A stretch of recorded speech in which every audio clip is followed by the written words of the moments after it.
YouTube. I'm back. Okay, so I'm getting ready to go out, so I just wanted to film this video very quickly. And I kept saying review in my last two videos, but it is a recap.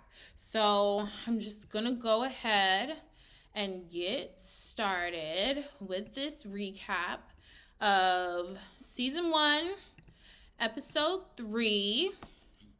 And so, and yet again, let me introduce myself. I'm Ava Lamore Raw. That is my moniker. I will be recapping the Young, Famous, and African series and season episodes. What else should you know? If you see me looking over to the left, it's because I have notes so I can stay on track. And let's get right into it. All right, so first things first. This is a Zari Stan account. So I'm just going to put that right out there. All right. I am a Zari fan. So we just got introduced to Zari in the second episode. And so now this is like a more Zari heavy episode. And I think, what was the episode called? I think it was The Boss Lady. I think it was called The Boss Lady. I'm not sure. But either way, this is a Zari heavy episode. So, and I also want to just say that, these recaps are a lot of fun. I love the show. I watch it with my mom and, we really enjoy it. But I'm always I always do keep in perspective that I don't know these people. We don't know these people. This is a show. There are scripts. There are storyboards. There are producers. There are editors. So, all these things are just my opinions of the entertainment that I am watching. So it's all for fun. All right. So in this third episode, Khanyi is hosting a tea party. She's put this together to get the girls together, and also to celebrate Nadia, because Nadia is going to be celebrating her birthday and she's not going to be around. So she just wanted to kind of merge those two goals together. And so we open the tea party scene with Khanyi, Zari, and Kaylee. And I do have to say, Zari's outfit in this episode was so beautiful to me. And that is not even me standing Zari, but it was beautiful. She had on a red fascinator and a turtleneck, colorful turtleneck shirt. She just looked beautiful. So I really like that. Both of the women look beautiful as well. Khanyi always shuts it down. Kaylee looks gorgeous, but I really did like the fascinator. So Kaylee mentions how uncomfortable she was, and this is in her confessional, for Zari to come into the party that Diamond had and to not know what was going on while everybody else does. And so,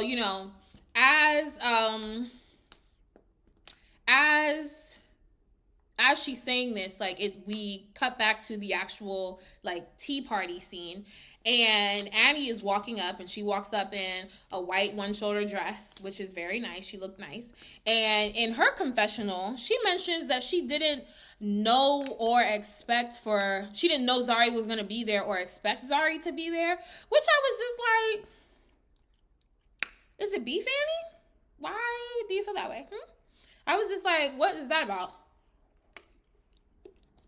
And so when Annie sits down, she sits across from Zari. So Annie sits across from Zari. Khanyi is sitting across from Kaylee. And so, Zari politely asks, and I think this was polite, she asked her, how she is, how are the kids, how is her husband? And I, when I tell you, I put LOL, because I was I just knew that this was going to trigger Annie. Because if you remember, in the last episode, when everybody was sitting down, around the table for Diamond's Arabian-themed night event, Two-Face, I'm pretty sure he called Annie. And so when she was showing the phone, he not only said that he wanted to say hi to Zari, but he also texted his wife that he wanted to say hi to Zari. And Annie was just like, oh, you know Zari? You know, like, how do you know my husband? And so anyways, she did kind of seem a little bit triggered by that comment, but she didn't say anything. I didn't make a note of her saying anything. But, and also just to mention, I love tea. I love a cute tea time moment. So, I will say, like, tends to Khanyi for this tea party because it was really pretty, from everybody's outfits to the garden setting to the teacups with the saucers and everything. It was like so cute. Loved it. So good job, Khanyi. So anyways, the ladies are talking, and now we start talking about how Diamond was supposed to be with Nadia, because Nadia has now walked up and she has now joined the other ladies. So now it's all of the ladies sitting down, and Kaylee brings up how it was kind of awkward because she felt like Diamond was supposed to be with Nadia, but his past, Zari, and, you know, Khanyi is just mentioning about the shade that was being thrown at the event. Now, I don't really know what to make of that statement in particular, because I find it kind of strange to refer to Zari as Diamond's past when she is actively the mother of his children. Like, I get, like, relationship past, but she's literally, I don't know. You let me know what y'all think, but yes, she's the past, but she's also the present, as long as they are co-parenting the children together. So I don't know. That was kind of just interesting to me, his past. Like, she's there. I do understand what she's getting at, because they seem to be talking about, like, the chumminess between Zari and Diamond from the last episode, which I understand, but to call her the past was just, okay, interesting. So anyways, when Nadia does arrive and she's sitting there, she says in her confessional that she is not feeling the fact that Zari is at the tea event, which was interesting. And I'm interested by it because, yet again, here I am with the same confusion about how Nadia feels about Diamond, because literally from episode 1, we see her kind of just like confused about why Khanyi would set her up with Diamond. And then by the end of the episode, she's interested. And then by episode 2, they go on a date, but she explicitly tells him she's not interested in a relationship. She's in a relationship with Vic Mensa. But then she's kind of jealous when Zari shows up to Diamond's event and how close they are. And now that she's at this tea event that Khanyi has put together to not only celebrate her birthday, but also to get all the girls together, she is not pleased to see Zari. So I was just like, I'm just not really understanding. I'm not. So, okay. And anyways, but she does say in her confessional why she is not feeling Zari, and it's because she feels like Zari is she is as she called it, a feather ruffler. And I have to agree. And I told you, this is a Zari stan account. I will stand on that. But I do agree that Zari does ruffle feathers, and I think I wonder if you guys will agree as you continue to watch the episodes or hear the recaps and stuff, because I feel like Zari does ruffle feathers, and I think she does it on purpose and she does it not purposely at the same time. So I don't know.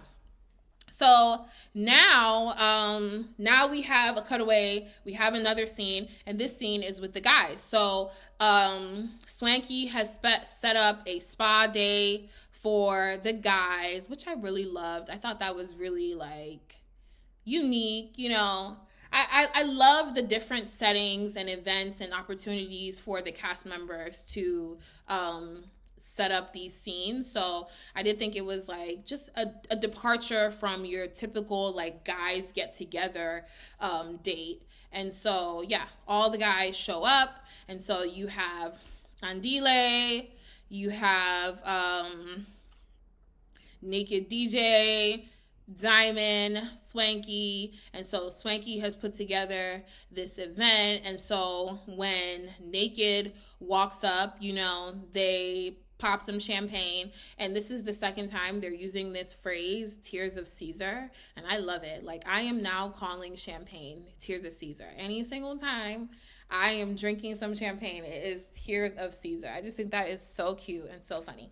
So anyways, when Naked arrives first, and so when he comes in, he immediately breaks down the drama with Diamond flirting with Nadia, who is at the party, and then Zari also coming in. And so Swanky asks the same question that I've been asking, which is, isn't Nadia in love with her boyfriend?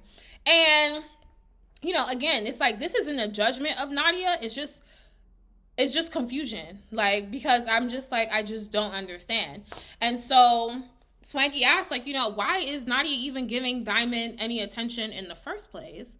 And we are all still confused, and maybe it's just me, maybe I just don't understand it, I don't know, but it just feels like drama for the sake of drama, I guess. And so then Naked starts to kind of like express his frustration with Diamond's antics around, you know, flirting with Nadia, trying to date Nadia, but then also inviting Zari to the event and having these two women in the same place, because Kaylee is associating Diamond's antics and the way he's acting with Naked. And so she is just like birds of a feather flock together, basically. And Naked basically says that his only frustration with Diamond is that it's not advisable to bring all your girls to the same place. And I'm just like, Naked. Like, Naked, you be saying some questionable things, my guy. Like, okay. But anyways, Diamond has now showed up. And so I think that Naked showed up first. So Swanky was there first. Naked showed up next, Andile showed up, and then Diamond shows up last. And I do want to note that I loved Diamond's outfit. He showed up in like a pink satin shirt with matching trousers, and I loved it. I was like, this is a beautiful outfit. It was very nice. And it was like a pale pink, like a blush color. It just was nice, you know? And so anyways, Naked is just like, he doesn't greet Diamond immediately because she was just like, guy, you got me in trouble. You know, I'm on punishment with Kaylee because Kaylee isn't giving him any bums. You'll know that if you watch my first recap, I think it was. She's not giving him any bums. She's not sleeping with him because she is just mad about, you know, kind of feeling like her boyfriend is friends with a creep because he's a creep, basically. And so Diamond now says something that I thought was hilarious because he launches into this whole, like, because in his defense, he's basically just like, as far as like the Nadia and Zari situation, he says, you don't spit out your chewing gum because someone hands you a grape, which is hilarious because part of the setup that Swanky had was like all this fruit. And so they're all eating grapes. And so then Andile just finds it like hilarious. And he's just like, so who is the gum and who is the grape? This was just such a foolish analogy, but I thought it was very clever and very funny. So that was a little comic relief. And so, you know, we cut back to the ladies, the tea party. And so Zari in her confessional is throwing some shade at how her and Nadia are total opposites because she's just talking about how Nadia is a gangster and she's got her gangster thing. And I mean Nadia is a rapper. So I just was just like, Zari, like, and this is where I can be objective. Like, as much as I love Zari down, okay? But I'll be honest about the fact that, yeah, she is a little bit shady, and she is a little bit, I could see how someone might think she is or how Nadia thinks she is a feather ruffler. So anyways, um, oh, wait, I think I said it too early, but we find out that Nadia is off to see Vic for her birthday in Mexico, and she's excited because she literally says she's about to have so much sex, so good for you, girl. Good job. And this is when Kaylee brings up the fact that Diamond was, because I think Zari or Nadia, someone had asked Kaylee, like, what's going on? Like, how are her and Naked? And that's when, she divulges that her and Naked are not good. It might have been Khanyi, because Khanyi is the one who will probably probe. But anyway, she divulges that her and Naked are not on good terms right now because she's kind of annoyed with Naked, with feeling like he is supporting some free. And basically, that's when she brings it to the table, the whole like Diamond pursuing Nadia and, also being chummy with Zari. And so now we see Zari in her confessional. And so Zari says what we have all been asking. Well, not all of us, but shoot, me and Swanky at least, and now Zari, which is, aren't you someone's girlfriend? Like, aren't you so excited to be seeing said boyfriend in a day or two? And, we cut back to the scene from the confessional. And so Nadia lets it be known to Zari, like, hey, Diamond did approach me, but I turned him down. But she does make a point to let Zari know that if she was interested, she would be uncomfortable by the dynamic that Zari and Diamond have. And I really didn't really know what to make of that statement, because I kind of, and y'all let me know if I'm wrong for this, but I just kind of felt like, what is that? Like, what? Okay, you do have a boyfriend. You're not interested in Diamond. So I don't even know why is it necessary for you to let Zari know that you would be uncomfortable with the dynamic that she has with Diamond, the father of her children, because I don't know. This whole jealousy is the way I kind of see it. It's just kind of confusing. So, and then Zari says, Zari goes ahead and clocks it right there to Nadia's face. And she says, Nadia, you caught feelings. And Nadia says, well, like, I would feel competition from Zari if I did want to be with Diamond in her confessional. And so Zari, like, we cut back to the actual tea party scene, and Zari confirms, like, look, we are not together. And she also says, like, and as far as Diamond and any competition that anyone might feel, that is the next woman's problem. And I gotta be honest with you, I am just not seeing this Zari is so hung up on Diamond, like, because I keep getting this vibe that everybody thinks that Zari is like trying to hold on to Diamond, but I don't really see that. But I don't know, I could be wrong. Maybe I'm just like biased because I do like Zari, but I don't see it that way.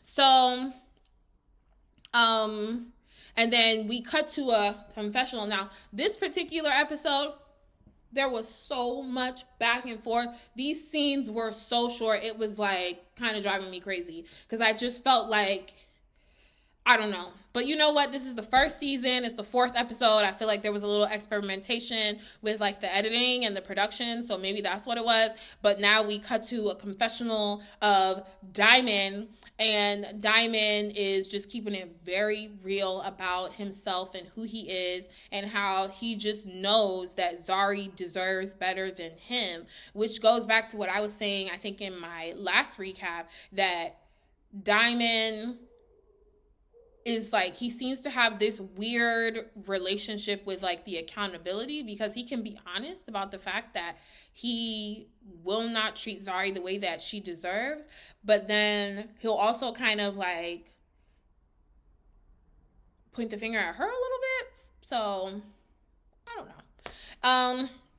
So anyways, now that we've got, Zari, Nadia, and Diamond and that situation hashed out, Annie now starts her own with Zari about feeling like Zari disrespected her. And Zari is confused. And I just was just like, oh, okay. So, Annie basically was pissed off about Zari commenting about the shortness of her dress and her bum being all out. And Annie just felt like, she should have pulled her aside instead of saying it in front of the group. And I'll be honest with you, I agree. I did not feel like that was very girl's girl of Zari to, maybe not intentionally, but nonetheless embarrass Annie. Now, I think there's two parts to this because I feel like Annie was already self-conscious about her outfit. So I think the fact that she was already self-conscious about her outfit and then Zari called it out, and, I just feel like there was a lot of things, a lot of layers to why Annie felt disrespected. But I feel like just simply, yes, like if you have something to say about my outfit, I would prefer that you pull me aside. So I completely agreed with Annie. But what I do respect and I love about Zari is that she acknowledged that she said it, she owned it, and she apologized 3 times. And then she also checked if her apology was accepted, and Annie accepted it. But Zari did say that she doesn't feel like this is the end of it. So, But I feel like if you do wrong and I call you out for something that you did to me, then I appreciate when somebody can just acknowledge it and apologize, because regardless of whether or not you felt like that was your intentions, that's what happened. So, just apologize. So I appreciated that.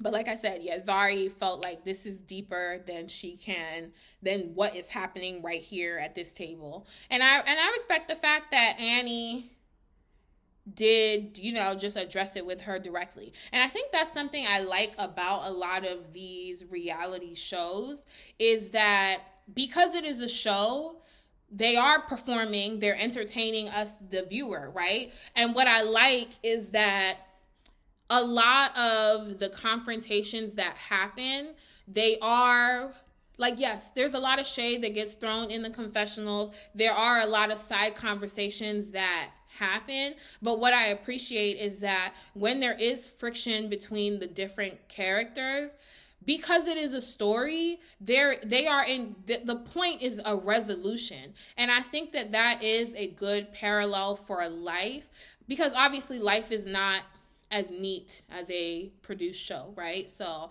I'm not going to be naive about that. But I do like the fact that as the viewer, you are able to see people have conflict and work to resolve that conflict so that there is some sort of resolution. Because I think that is ideally how life will go, because I feel like you're always going to get into things with people, So I think if you can be able to get into something with somebody and resolve it, then that would be ideal. So anyways, now we have a scene with Khanyi meeting up with Naked to talk about his relationship with Kaylee, because she feels like, she needs to pull Naked up on his antics, how he's acting, how Kaylee is receiving him. And my initial reaction was like, Khanyi, mind your business, especially because, like, where is Kudzi? We haven't seen you in Kudzi. We don't know more about you and your relationship. But in the next breath, Naked shares that he and Khanyi have been friends for close to 20 years. And they have like a big sis, little bro relationship, which made me kind of squint my eyes, because Quentin is 5 years older than Kanye. So I was like, big sis, little bro, like what? And I know it's like a little detail, but I just was just like, I don't even understand, like, why would you just not be accurate? Like, okay. All right. but not a big deal.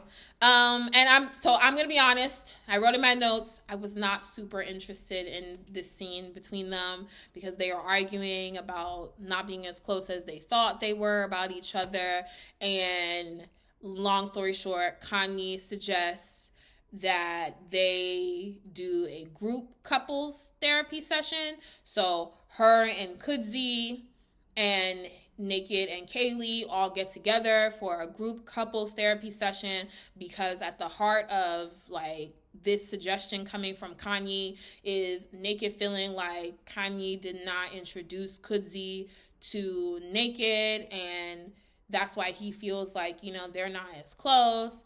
And Naked was very defensive when Khanyi tried to address him about how he was treating Kaylee, which was like, I was like, whoa, like, he kind of went off a little bit. So, because Khanyi ended up crying, like, she was very taken aback by his reaction. So, yeah, I mean, I didn't really have much to say about this scene. I wasn't super interested in it, but, you know, that's part of the show. All right, so we close out that scene and we move into Annie and Tubaba. So this is a scene with Annie and Two-Face, Innocent, Inno, Tubaba. So I will be using those terms interchangeably, just so you know. And I'm not even gonna lie to you. Like 10 seconds into this scene, I was already rubbing my temples about some Annie. Because Annie is on FaceTime with Tubaba, and I just feel like we, the viewers, are being re-traumatized by Tubaba's dragging of Annie and how she has coped with it. Because we find out during the confessional of this scene with Annie, when she is on FaceTime with Tubaba and her daughter's in the background, and it's a cute scene on his face, but we find out that they're celebrating their 10-year marriage anniversary. And in her confessional, Annie is reflecting on when she found out about his first set of kids in the same year. So he was having, I think, 2 children or 4. I really cannot keep up, okay? I don't know how many children. I know at least it must have been 4, I think, at the same time in the same year. I don't know, but either way, she said that she found out about his first set of kids in the same year. And she talks about her devastation and how she coped. And I will say, I admire the fact that she does talk about, like, excuse me, I'm so sorry, how she loves the kids and how, you know, being a father has shaped Tubaba. And I mean, I'm telling you, every single time I feel like I'm getting dragged. Oh my God. Because it's just like, I told you that I like Annie. So I'm just like, Annie, okay, I appreciate your optimistic outlook and your love for the children. Thank you, Annie. So now it's a new day. That is the stress that I feel every single time Annie and Tubaba are on the screen. So it's a new day, and Swanky has invited Annie for breakfast at his hotel. And so Annie and him are, like, you know, chopping it up. And, you know, they're exchanging compliments because, you know, Swanky is looking swaggy. His Gucci, he looks nice. She looks nice, too. And, you know, she's downloading him about the tea. And she does let him know, like, that Zari, like, why she was pissed off with Zari, but that Zari apologized. And so Swanky says in his confessional that, you know, he knows how much Annie has been through and that he has a surprise for her. Now, this did shock me. And I will say this friendship between Annie and Swanky is really sweet. It's really sweet. I see their closeness. And so he surprises her with some roses. It was like 3 bouquets of roses. It was at least 2 bouquets of roses.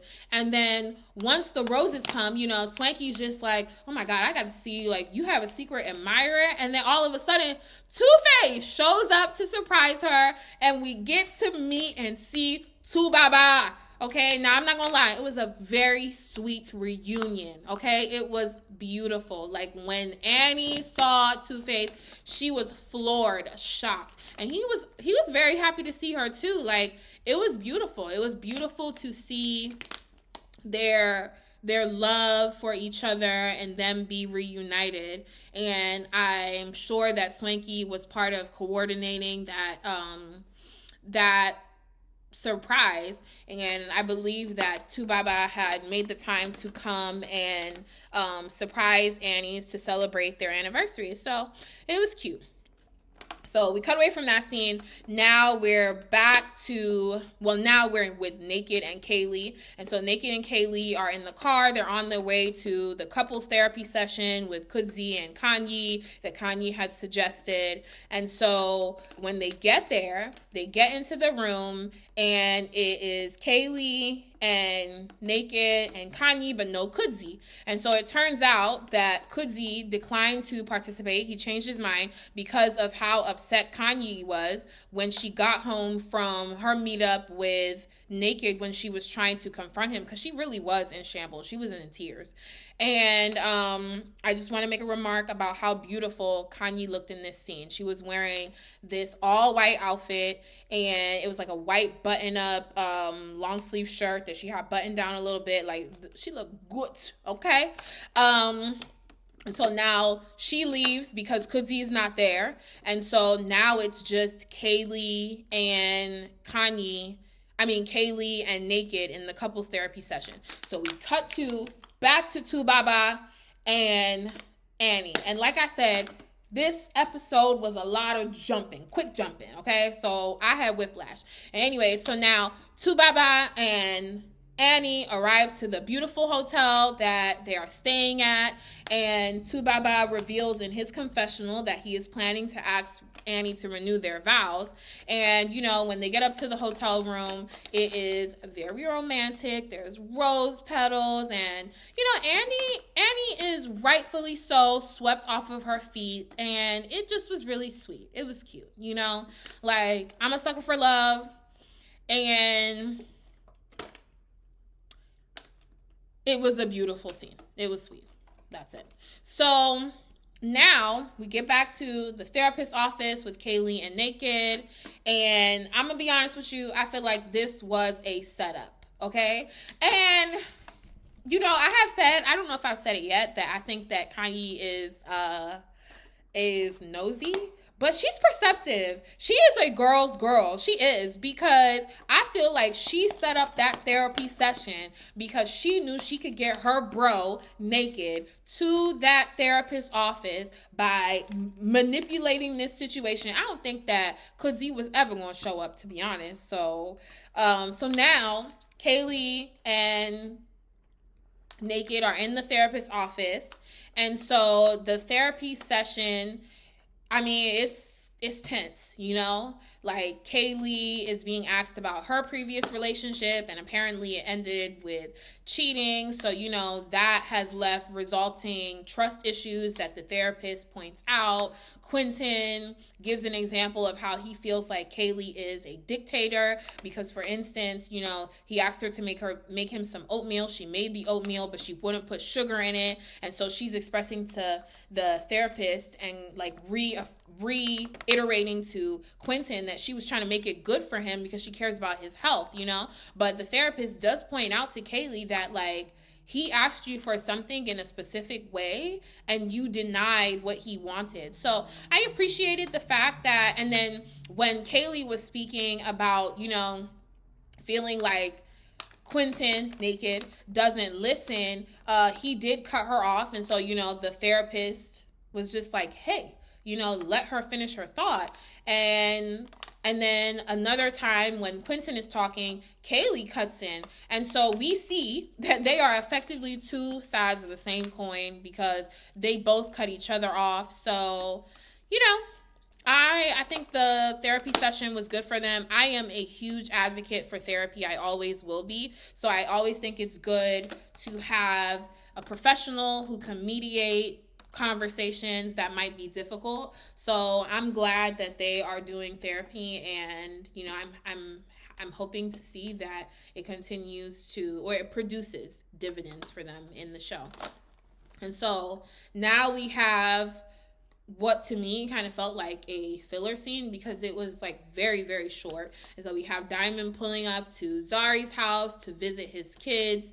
And in his confessional, you know, he is questioning if he let his kids down, if he is a failure because, you know, the family is not together. And I feel like those are real questions that any parent who is now parenting children with a partner, or maybe even without the partner because the partner is not there, has asked themselves. So I appreciated this reflection that he was doing in the confessional. And as part of this scene, not only did he bring gifts for the kids, he also brought quite a few Louis bags for Zari, and he brought that to appreciate her for all she's doing for, you know, the kids and stuff. And I love my Zari because my Zari said to those kids, she said, "You see what Papa brought for Mommy? You see what she deserves?" I was like, Zari is so cute to me. And so now, episode is coming to a close. And so we are ending out this episode with Annie and Tubaba. And so, yet again, every single time they come on the screen, I mean, you know, I think it's a very difficult position to be in because for the both of them. Because on the one hand, I respect the fact that they don't want to brush their relationship issues under the rug. So, you know, that's fair. But it's like every single time we are reminded about the dragging, it is just so bad. Because Tubaba is in his confessional, and, you know, he opens the scene with talking about their ups and downs, the multiple pregnancies, the scandals, and he sums it up as the whole 9 yards. And I'm just like, oh my God, like, can you spare us, please? Like, we know. I'm tired, okay? I feel like I'm being abused by this relationship, okay? And so, you know, he's just talking about how Annie has been with him but for all the fame and all the money, and how he wants to propose to her again. And, okay, all right. Now, so this scene that we're walking into, that Annie and Two-Face are walking into, is this, like, beautiful, like, romantic dinner that has been set up for them. And, you know, it's to celebrate the anniversary. Annie is wearing a beautiful, like, jewel tone, like turquoise jewel toned dress, very classy, very elegant. And she's walking into, like, you know, this table, and it's like candlelit dinner, rose petals, like, it's very beautiful scene. And so I did make a note that I can see the connection between Annie and Two-Face because, you know, as they are going down memory lane and they are talking about their relationship, and, you know, Two-Face is asking her about, like, the first romantic date that he ever took her on, and they're just laughing, and I can see the bond, I can see the chemistry, I can see the connection. And so now Two-Face starts talking about the first time that Annie found out that he had gotten someone pregnant, and how he's grateful that she didn't discard him, and how he can't imagine how she went through that and how she felt.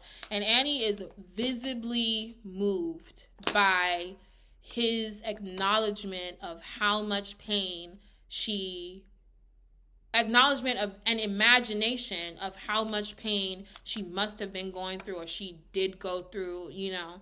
And then he's also expressing his appreciation for all that she does in terms of, like, you know, being a mother, a wife, running their household, taking care of their kids and stuff, because while she's been in South Africa, he's been alone with the kids, and he is really seeing, like, how much work it is.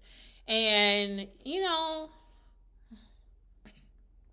Annie is so emotional, and this was kind of an emotional scene for me to watch, because she says, like, she is sobbing, and she says that she just didn't realize that he saw her, that he saw all that she did. And I think that a lot of people, and I'm sure mothers and caretakers can relate to not feeling like they are seen. So, you know, this was definitely very moving for me. And anyways, Two-Face says that to say he loves her is an understatement, and Annie is in shambles, okay? Annie is sobbing, okay? Annie is like, Annie has never heard this declaration of love from this man before. And so it really is beautiful, this scene and his expression of love to her. It's very romantic because he brought on the table in the middle, there's something wrapped up. He unwraps it. It's a photo frame and a picture of them on their wedding day, and, you know, just remembering, like, that beautiful day.